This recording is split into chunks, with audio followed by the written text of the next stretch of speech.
शबरी वाणी spoken Hindi level 4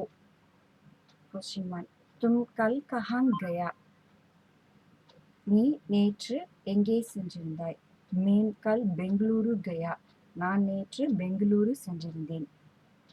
second question तुम कब यहाँ आया நீ எப்பொழுது இங்கே வந்தாய் मैं कल शाम को यहाँ आया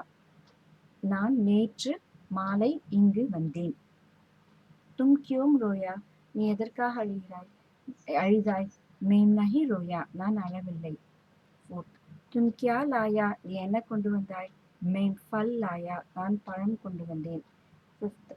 तुम क्या कर सका உன்னால் என்ன செய்ய முடிந்தது मैं कुछ नहीं कर सका என்னால் ஒன்றும் செய்ய முடியவில்லை सिक्स्थ तुम उसे क्या बोला நீ அவனிடம் என்ன கூறினாய் मैं उसे कुछ नहीं बोला நான் அவனிடம் ஒன்றும் கூறவில்லை सेवंथ क्वेश्चन शेर को देखकर तुम क्या करने लगे சிங்கத்தை பார்த்தவுடன் நீ என்ன செய்ய தொடங்கினாய் शेर को देखकर मैं दौड़ने लगा நான் சிங்கத்தை பார்த்தவுடன் நான் ஓடத் தொடங்கினேன்